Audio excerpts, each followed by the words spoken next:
Hey guys, so today we're going to be doing our first video on an individual stock. But before I get into that, I want to first emphasize that nothing in this video is financial advice, and it's not really educational content either. It's just me as a beginner in this space, sharing my thoughts and documenting my decisions. All right, so with that said, let's get into it. We're going to be talking about PayPal today. So I'm going to first do a brief intro on the stock, and then I'll be going through their Q2 earnings report, and then I'll be going through some bear cases, some issues with the stock, and then some bull cases after that. And then finally, we're going to end with a detailed explanation of my DCF model and the assumptions that go into that. So let's get started. So PayPal, for those who don't know, is the leader in the online payment processing space. Right, as you guys can see over here in this site, um, we can see that PayPal has a over 40% market share, and it's actually a significant lead above the next in line, which is Stripe at 20% or so. Okay, so market leader in this space, and also they provide three different products. All right, so the first is obviously PayPal that we use to pay for goods on online platforms. The other is Braintree over here, which is their unbranded product. So they also process payments, but they just do so without the PayPal brand on it. And finally, the third one is Venmo, which I'm sure a lot of people based in the US would know about. It's basically a peer-to-peer um, platform to send money, basically. So that's their three main products. And now we're going to take a brief look at the stock. The stock is currently trading at $64-ish, and they just suffered a pretty bad day due to their Q2 earnings. So they were down 12% in the last trading day, down to 64. So their all-time high was actually, let's take a look. Their all-time high was over here in July of 2021, and they were at around 310, I believe. Yeah. So that's more than a 75% drop. It's a really significant drop at this point. And so the company is currently trading at a PE of 27.66. All right. But apart from this, I also think it's important to look at their 2023 numbers, because I believe this 27.66 is a trailing 12-month number, or it's 2022 numbers. But if we look at 2023 numbers, which we can find over here, so 2023, they're estimated to do 4.95 in EPS, right? So if I just take my calculator here and I do 64.18 divided by 4.95, that's a PE of 12.9697-ish. So in my opinion, that is very fair for PayPal. I still consider PayPal a bit of a growth stock, and they're in the fintech sector. So I really think this PE is too low for PayPal, in my honest opinion. And actually, we can also take a look at PayPal's historical PE over here, so you can get an idea of what kind of levels we're trading at.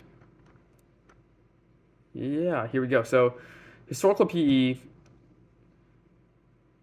we're currently down here at 27, and it's pretty much always been higher than this number ever since 2016. So that's a 7-year low. So pretty cheap for historical standards. Okay, and so disclaimer, for that reason, I do own a bit of PayPal, and I've been accumulating since their Q1 earnings.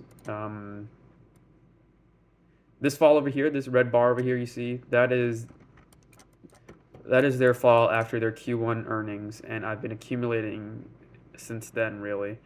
So I believe my average is around 65. So now, thanks to Q2 earnings, I have the opportunity to potentially accumulate below my average. That's kind of nice. And so with that said, let's get into their Q2 earnings results. So Q2 earnings, they beat on the top line. They were expected to do 7.26 billion in revenue. They did 7.29, and in the bottom line, they matched. They were expected to do 1.16 over here, as you can see, and they did hit 1.16. Right, so from these numbers, it appears it's not that bad, but they fell 12% anyway, and I have a couple of guesses of why that's the case. So after digging into their investor update, I found a few reasons, potential reasons. So the first is that their where is it? There it is. Total active accounts has been in a downtrend for 2 months now, from 435 to 433 to 431. All right. So this is one of the potential reasons. The second one is I found that is that their margins are decreasing, as you guys can see over here, for the last 2 quarters, from 22.9 to 22.7 to 21.4. So their margins have been decreasing a bit. And the third potential reason that I found is over here in their, where is it? Free cash flow. Yes, there it is. So they had a negative cash flow quarter, which is very rare for PayPal. But they have explained here that it's because of there's a negative 1.2 billion impact from their European BNPL, buy now pay later loans. And so it's been put as held for sale, which, if I understand this correctly, means that they will be selling this later on, which will so there will be positive cash flow in the future to negate this, if I understand this correctly. But even if we factor in this 1.2 billion and we add it to their current negative number, that comes out to a positive of 869 million, which is still a downtrend from their past couple quarters, as you can see over here. Q3 2022, 1.57 billion, 1.43 billion, 1 billion, and now 869 million. You could say that their free cash flow is actually kind of falling off a cliff. It's kind of almost halved in the span of less than a year. It's not looking so good. So I can understand why the stock has fallen, but honestly, I don't know. I think 12% is a bit of an overreaction, but I guess time will tell.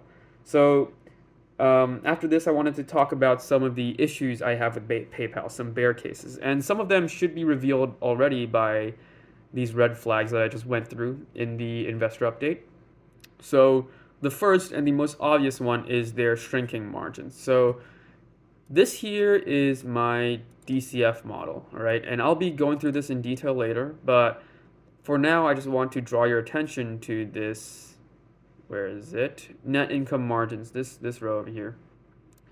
So you can see in the past, their margins have been like teens, let's say 13, around 13-ish, 13 to 15 maybe, if we're generous. But last year, they had a pretty bad year and had margins of 8.79, which is not great. So yeah, so there are a couple of explanations for this. The first is increased competition in this payment processing space.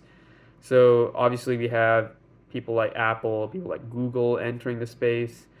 And also the second point is their increased reliance on Braintree, which they have repeatedly, let's see if I can find it. Yeah, so they have mentioned that a lot of their growth is driven by Braintree, as you can see in their investor update over here, right? So, and Braintree is a lower margin product for them. So that's another explanation as to why their margins have gone down over time, okay? And so that's the first bear case. The second is, like I mentioned earlier, free cash flow is going down. And their explanation to this that I have found is the tax rate. So Q1, you can see over here, they're in their investor update, a 3% decrease year over year in free cash flow with impact from higher cash taxes, which they have now said is 17 to 18%. Okay, so that is one of the reasons their free cash flow has been going down. I don't know if it's the only reason, but it's definitely a bad sign.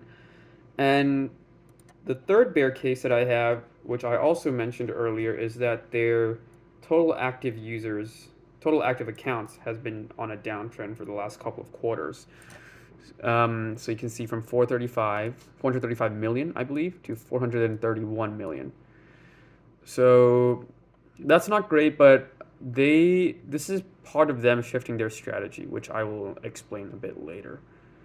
And the next bear case is that their balance sheet, well, I've seen people mention their balance sheet as a negative, but actually I think it's kind of deceptively bad. So if we take a look at their liabilities, 58 billion, if we calculate their current ratio, which I've already done, but I'll do it again anyway. Let's see.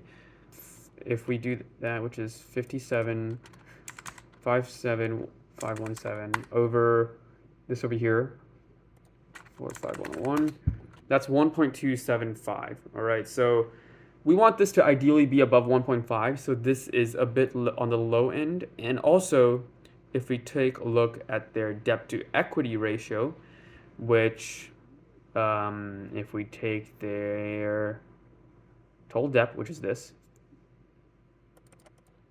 58443 over their, where is it? Equity. Yeah, total equity. 20274. It comes out to 2.88. So that also feels a bit high. It should ideally be below 2. But with that said, I want to say that these indicators are a bit deceptive here, because with PayPal's business model, they're supposed to hold on to a lot of people's cash. So say, for example, if I'm a merchant on PayPal and I sell my goods and my money comes to PayPal, right? If I keep it in PayPal and I don't withdraw it, that's actually accounts payable for them. So that's a liability for them.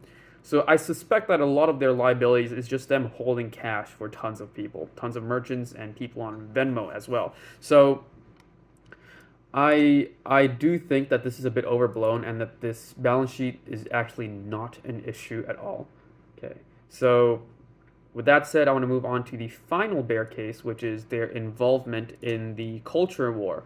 So their CEO, Dan Schulman, has been a proponent of a lot of things. So one of the controversies that they got into is that they have frozen people's accounts and their assets because of their statements on social media. And so I personally don't think it's the role of a payment processing company to be doing this. And it seems like the market agrees if they consider this a bear case. So, yeah, the good news though, which I will get into later, is that their CEO is expected to quit by the end of the year. Okay, so that's all the bear cases covered. The bull cases now I want to get into. The first is that to counter the point about total active accounts going down, it's important to note that their TPV, which is total payment volume, is still trending up pretty significantly. So if you take a look over here, we're now up to 377 billion, which is pretty crazy. And if you do year over year compared to last year, which is 340, that is, calculator, that's at almost 11% growth. That is significant. All right, so it's actually down here. So yeah, 11% growth, and it's been in an uptrend for a while now. So still healthy numbers, and also even though their number of active accounts is down, their transactions per account is up. So that is the explanation as to why we're seeing increased total payment volume, and we can see that over here. Despite this active account number going down, this yellow line here is the transactions per account still going up. So I have mixed feelings about this. It shows that they are able to still grow revenue despite total active accounts going down. But at the same time, I don't know if this is sustainable, because I suspect there will come a point where the users know that they're being milked. Basically, they're basically trying to milk more out of each user, and so users will catch on to this and they will realize that PayPal pricing might be uncompetitive, like compared to the other options out there. So I think it's only a matter of time before people move on to other options if PayPal continues the strategy. So I think it is important that PayPal has to continue to market and try to acquire new users. So gotta hope that the new management focuses on that. And so that's the first bull case. The second, like I mentioned earlier, is management change by the end of the year. All right. So PayPal is a huge company. PayPal is a huge company at what is it? Where is it? Yeah, 71.6 billion. All right. So I suspect they'll be able to get a top tier CEO to replace Dan Schulman, and hopefully that will also get rid of the culture war concerns that people have had with PayPal. All right, so um, the next thing that I want to discuss is PayPal's moat. So a lot of people in the bear cases I mentioned that margins are down due to fierce competition. I think that people are underestimating and undervaluing PayPal's moat because PayPal's moat isn't so much convenience in my opinion. Of course, convenience is important, and PayPal has top tier convenience. In most stores, there's usually an express checkout for PayPal where it's basically 1 or 2 clicks to check out. But apart from the convenience factor, I think something that is undervalued is the trust factor. The thing with PayPal is that people trust PayPal.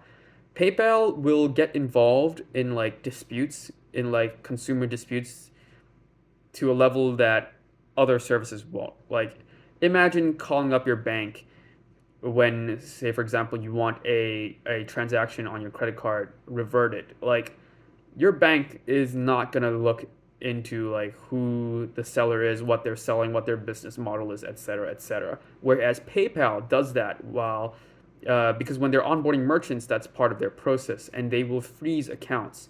They will freeze merchants' accounts when they don't have a proper explanation of their business model, or if they don't provide tracking numbers, etc., etc. And so PayPal is a very consumer-based brand, and they very often side with the consumers. And I know because I run an online store myself, and I do use PayPal, and most of my revenue is driven by PayPal because I suspect it's because of this trust factor that I just described. So I think that part is pretty undervalued.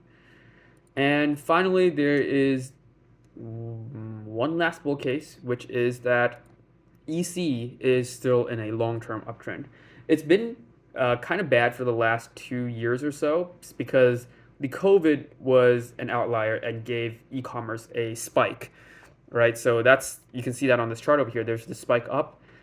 If it weren't for COVID, this would not have happened. And these last couple of years of coming back down is just mean reversion, coming back down to the same uptrend that we have been in for over a decade now. And I'm fairly sure that this uptrend will only continue over time as more and more people's lives are lived online, spent online, etc. Okay, so those are the bull cases. And so now I want to go into my DCF model. Okay, so with my DCF model, the few important things, the few important assumptions that I have to discuss are down here. So it's revenue growth, their margins, and their free cash flow to net income ratio. All right, so these three are the important ones. So I have a conservative case, a moderate case, and an aggressive case for these three things.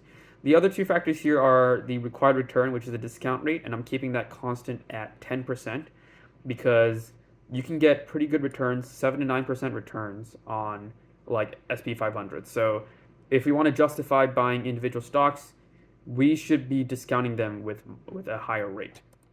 And perpetual growth, I'm just using long-term US GDP growth, which is 2.5%. All right. So the important ones are these three up here. So for revenue growth, we can obviously see here with this row over here that PayPal's revenue growth has slowed down quite significantly over time. I suspect part of that is due to the mean reversion in the e-commerce trend that I just discussed. But apart from that, it's also important to note that as companies get bigger, it becomes harder to grow their revenue at the same percentage, obviously.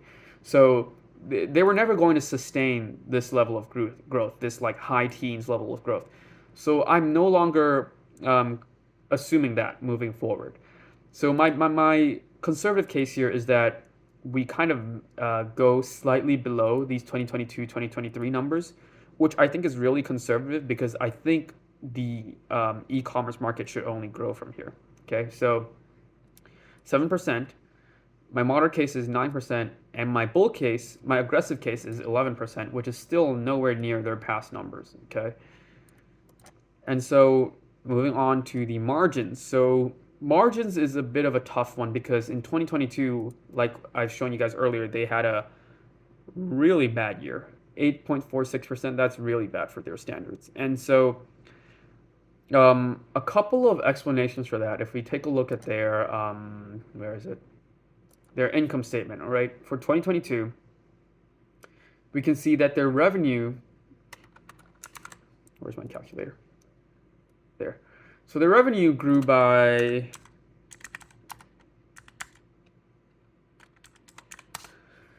their revenue only grew by 8.4%, while their cost of revenue grew by 20%.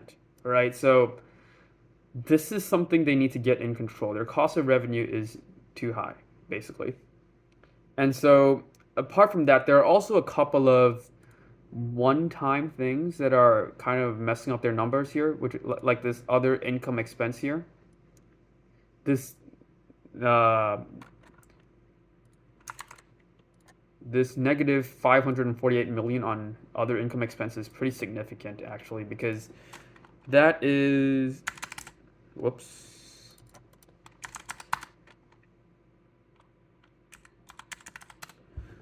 That is basically 2% of their revenue. Like, if they just didn't have this and we're working in and we're at like previous year's numbers, their margins would already be 2% better, which would already bring them up to 10.5%. So I think this is a one-off.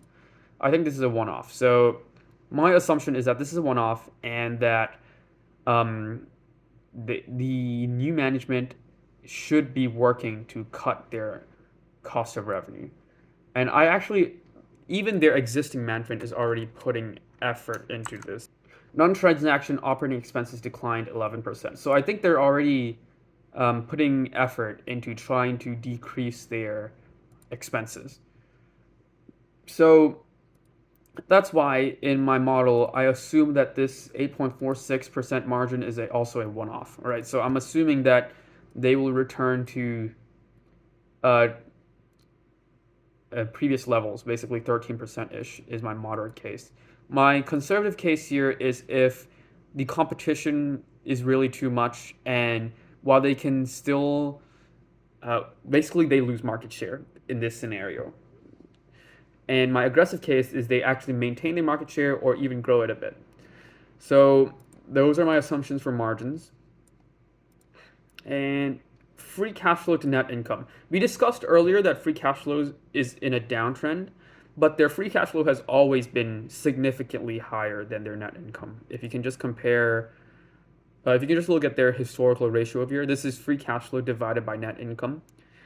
They have traditionally been really high, right? So the average of this, I believe, I've done the math before, is around 159%, their historical average, right? And so I'm already factoring in that their free cash flow will be going down moving forward. So that's why I'm not using anywhere near those numbers of 159%. I'm using 110 to 130%, which I think is pretty conservative, all right? So with these assumptions, by the discounted cash flow model, that gives us these fair values over here, okay? Oh, one more thing. I forgot to mention that in 2023, I only use these assumptions for 2024 onwards, but for 2023, I'm just using their guidance that they gave us in the investor update. So they are expecting 5 billion in free cash flow and approximately 29.5 or 0.6 billion in revenue. So I'm just using those numbers. And they also mentioned their non-GAAP. Actually, I believe it is their GAAP EPS is 3.49. Their non-GAAP is 4.95. I'm just going to be conservative and use their GAAP numbers, which is 3.49. And that still gives me a margin of 13.32. So I do think we can return to these 11.5 to 14.5 range. So with that said, this model gives me a conservative value of 52 and an aggressive value of 86. So the current value of 64 is below my moderate case. So I do think it is trading a bit below fair value right now, and if we get to the low 50s, I will definitely be accumulating more of this. Apart from this DCF model, we can also look at we can also value it based on PE. And so we're basically doing the PE of their 2027 numbers, and we were doing their 2027 EPS, and then we're discounting it back to today's value. And so in that model, with a PE of 16, PayPal should be trading at 39.24. So if a PE of 16 at 2027, if we assume that, it should be trading at 39.24. If it's a PE of 20, then we should be trading at 71.65. Okay, so with this model, PayPal is trading between moderate and aggressive here. So like I said, I think it's trading slightly below fair value right now because I trust this DCF model more. Because guessing PEs is a bit of it can be pretty subjective, right? Like, what PE do I think PayPal is worth? I personally think 20, if it maintains its position as the market leader, is fair. But others can disagree with me, which is why I prefer this DCF model. And so I do think PayPal is slightly undervalued. A couple of things that I also want to mention that could go in PayPal's favor moving forward, some last couple of things, is that basically they've been doing a lot of layoffs. I think that is part of this operating expense thing that I mentioned earlier. Yeah, I think that is part of them controlling this. Yeah, here early this year, they plan to lay off 2,000 workers. I suspect they're not done, but we'll see. And also, with interest rate going down, that will also help them. The market is expecting the Fed to pivot in 2024, right? And so if they do, interest rate goes down, and PayPal has less of a burden on their liabilities. So that's also something in their favor. And finally, the new management is a bit of a toss-up. It could be good, it could be bad. I'm leaning towards it'll be good due to people being unhappy about Dan Schulman's involvement in the culture war. So I'm leaning towards that will be a positive for PayPal. Okay, and I think that with that said, that's everything that I wanted to cover. So yeah, if you guys enjoyed this, then let me know in the comments and give this video a like. And I'll see you guys next time in our next video.